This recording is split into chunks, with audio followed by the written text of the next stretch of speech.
Welcome, dear viewers, to the Ruslan Belov channel. This is your daily operational overview of the battlefield situation on the Ukrainian front. The past 24 hours proved highly productive in terms of territorial gains. The day's results rank among the strongest of the entire month of February, so I strongly recommend watching this episode through to the end. There is a great deal to discuss.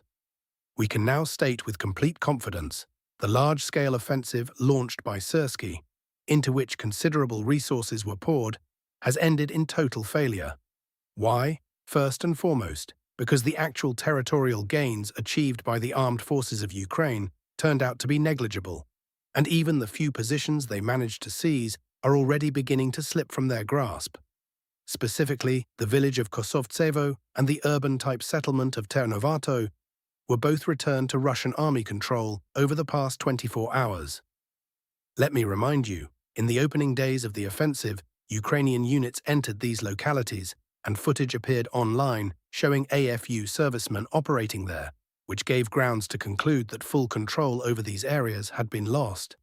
Yet only a week passed before new data arrived, including video recordings, confirming that Russian forces had restored control over both Kosovtsevo and, crucially, the settlement of Ternovate. Consequently, of everything seized by the Ukrainian side on the western axis during their offensive, all that remains under AFU control is the small village of Prydorozhne. However, that too will undoubtedly be recaptured in the near term. Given that Ternovate is a relatively substantial populated locality now held by the Russian army, it is simply impossible for the AFU to hold on in Prydorozhne. Yet the main point is not that the army recaptured this or that position. What matters most is that despite the immense pressure, the eastern group of forces did not stop. That is the first thing. It did not reduce its pace. That is the second. And it did not deviate from its course. That is the third. What was the Ukrainian command's plan? Strike from two directions, break through the Russian defenses, force the eastern group to pull back and shift to a defensive posture, abandoning its advance toward Orakov and Zaporizhzhia. In this way, one of the group's primary objectives, movement toward Zaporizhzhia, would effectively be nullified. But Syrskyi's plan was not destined to succeed. As we can plainly observe, the eastern group continued pressing westward, both toward Orakov and toward Zaporizhzhia. Over the past 24 hours, in addition to the recaptured Ternovate and Kosovtsevo, Russian fighters established control over the village of Krynichny and advanced along a frontage of, pay close attention, 16 kilometers. I will repeat that. The advance took place across a front 16 kilometers wide.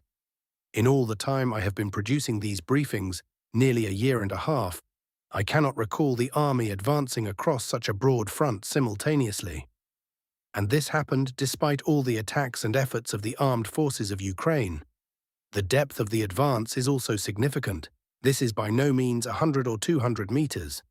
The minimum depth of advance across this entire sector was 850 meters, while the maximum exceeded 3 kilometers. The eastern group has now fully reached and consolidated along the railway line.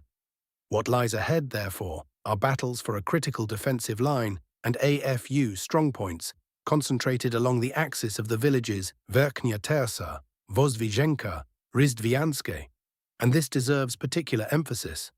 Given the forces Syrskyi committed to his offensive, the Ukrainian defense has inevitably been weakened. Over the 9 days of active fighting, more than 100 pieces of equipment and nearly 2,000 AFU personnel were destroyed. This cannot fail to affect the combat capability of the defenders. In the end, the most grueling phase on this sector is behind us. The eastern group did not merely hold firm and repel the counterstrike. It routed the attacking forces and continued its forward movement. Let us move on to other sectors, where there is also news to report. On the Dobropilya direction, fighters of the central group of forces, advancing from Rodinske, more precisely from the sector north of that city, pushed forward by 1.5 kilometers and reached the No. 2 Vodianska mine. The mine, like any such facility on the front line, functions as a defensive strongpoint. I do not yet have confirmation of whether control over it has been established, or whether forces have even consolidated there. However, the fact of pressure being exerted on this defensive node is confirmed. Should it prove possible to dislodge the AFU from the mine and take it under control, this would open up the opportunity to apply pressure on Shevchenko and Svitle, and more broadly on the entire rural cluster shielding Dobropilya from the south. On the Kostiantynivka direction, the Russian army also achieved success. In the area of Stepanivka, an advance was made along a front 7 kilometers wide, both along the flanks of the settlement, where progress of 1.5 kilometers in depth was made from the western axis, and within the settlement itself. Fighting there continues. According to mapping data, the majority of Stepanivka is already under Russian control, while the AFU retain only its northern portion. At the same time, the situation in Ilinivka is less favorable. Consolidation there proved impossible, and a withdrawal was necessary. Additionally, the Russian army is advancing in the pocket between Berostok and Ivanopilya. The overall situation remains unchanged. The key to Kostiantynivka lies in capturing Stepanivka and Dovabalka, followed by a breakout to Mykolaiopilya, speaking in terms of the western flank. Simultaneously, it is necessary to dismantle the AFU's defenses from the north, closing off and securing the relevant positions. This is proving difficult for now. Until that is accomplished, a direct assault on Kostiantynivka will remain extremely challenging and protracted. Moving on. From the Dobropilya direction come reports that Russian forces are expanding their zone of control in the area of the settlement of Hryshine and are moving toward the settlement of Shevchenko. For now, these are only reports of a control zone expansion in the vicinity of these two localities, directly in Hryshine and in the direction of Shevchenko.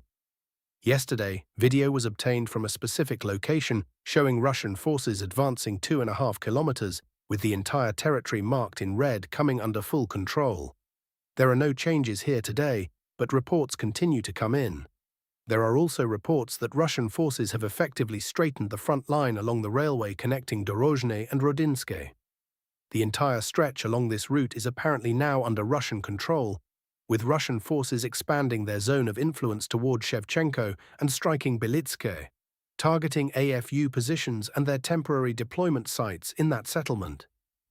Earlier reports, which had claimed that Russian forces entered Belitske and took several streets and a number of multi-story buildings under control, have not been confirmed, and as a result, the map in that area remains unchanged, moving somewhat further north.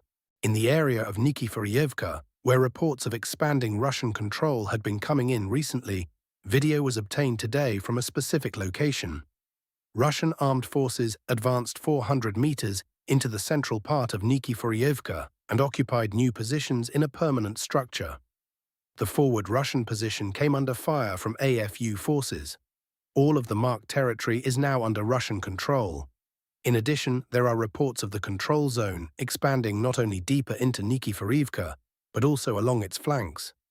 Earlier reports indicated that Russian forces had effectively straightened the front line along the Nikiforievka and Pazino axis, and the adjacent territory also appears to be under Russian military control, though no confirmatory information has yet been received. I will be sure to report any new data as it arrives. Reports are also coming in of expanded Russian control in the area of Pryvillia and of house-to-house fighting in Minkivka, with basements being cleared in each building, yet AFU presence persisting. Despite various claims, Minkivka has not yet come fully under Russian control. The same applies to the settlement of Holubivka, which by all available accounts remains under Ukrainian control.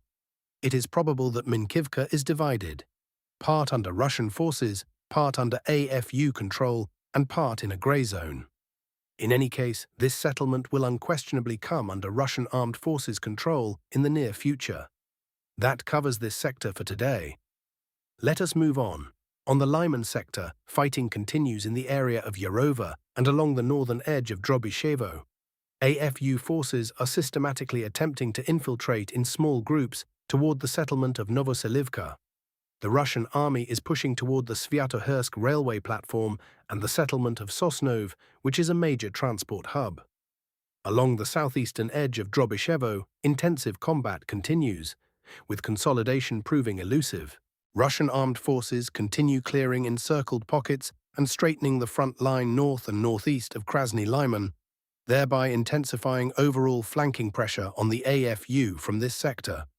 The position in the forest tract west of Dibrova has been improved. Russian units are intensifying their offensive from Dibrova toward the northwest, beyond the boundaries of the settlement, effectively bypassing it and forming an encircling maneuver. To counter the Russian advance, Kharkiv is transferring infantry from Brusivka and Staryi Caravan, while artillery fire is being conducted from Ryhorodok, Mykolaiivka, and Mayaki. An intensive artillery exchange is underway along the Siversky Donetsk River. Under artillery cover, Russian armed forces are advancing toward the outskirts of Staryi Caravan, where a new line of contact is taking shape. Kharkiv direction. Heavy fighting continues in the vicinity of Vovchansk. Kiev intends to hold its positions, offering fierce resistance. Nevertheless, Russian armed forces are steadily pushing the AFU back with the support of artillery, thermobaric systems, aviation, and Geran strike drones. In the areas of Veselo and Zavodskoye, Russian aviation struck concentrations of equipment and personnel with glide bombs. In the area of Kolodeznoye, Russian forces are advancing toward the settlement. In the area of Vovchansky Khutori, the Ukrainian side is launching counterattacks in an attempt to recover lost positions, but without success. Additionally, Russian units have advanced and occupied several buildings, while aviation and heavy artillery have engaged AFU positions. In the area of Staritsia, Russian army assault groups continue to push through the forest tracts surrounding the village and are clearing secured territory. Fighting continues in Hravska and in the area of Okremivka. The closing topic of today's episode is the advances of the northern group of forces in the Sumy region. Yes, again the Sumy region. If you have been paying attention, this region has been notably active throughout February. In the episode from the day before yesterday, I mentioned that within the next couple of days, our fighters should finish off Kharkivka. And so it happened. The village passed under Russian army control.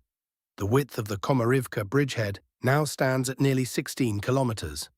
At the same time, as I also noted 2 days ago, it would be desirable to see the expansion not only in width, but also in depth, with a foothold established in Kucherivka, Yastrebshchina, and Ulanov.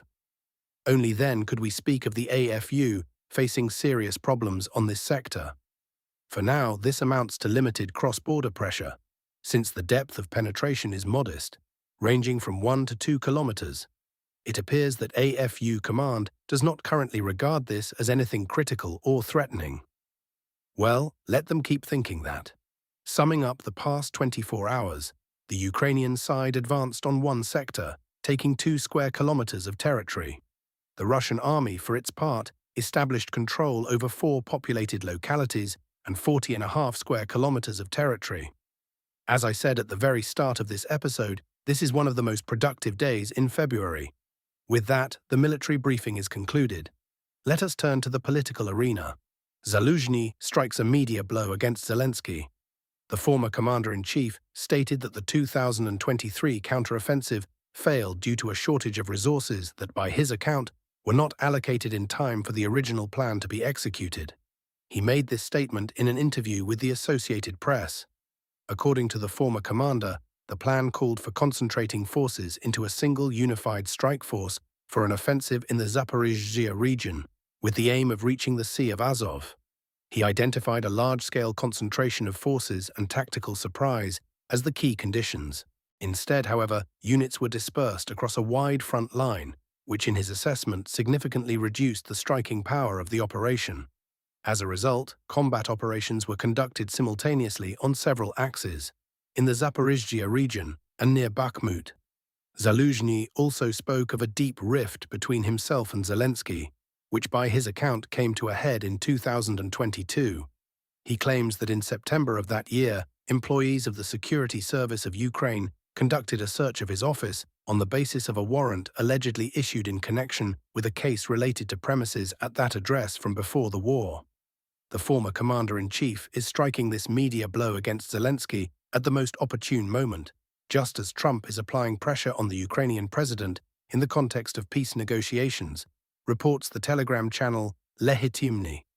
Zaluzhny remains the globalists' primary reserve asset to replace Zelensky, whom they consider unstable, excessively burdened by negative sentiment, and effectively a trigger for military personnel who have no desire to fight for the corrupt power of the so-called Potujni.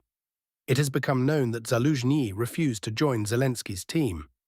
Notably, it was Zelensky himself who went on the offensive first, accusing Zaluzhny of the failure of the Kharkiv operation, though everyone knows perfectly well that this was a public relations operation conceived by the Office of the President and the General Staff. The internal Ukrainian conflict will only intensify. Zelensky has been in power for 7 years now, yet he continues to promise that he is just about to take on corruption and restore order. All of his associates are under investigation. And yet there are still people who believe him. Corruption in Ukraine is a tax on naivety and fear. None of what is happening can be attributed solely to the war. From a political standpoint, war is always the result of a choice. Zelensky made his choice, and many people supported him in that choice back in 2022. All that Zelensky ever wanted, and still wants, is to appear as formidable as Putin. But he lacks both the intellect and the empathy to understand that this is impossible when you are merely performing the role of a strongman while remaining entirely dependent on more powerful actors. Zelensky has remained an actor playing the part of a strong leader without actually being one. And millions of people are dying so that this performance can go on. A catastrophe.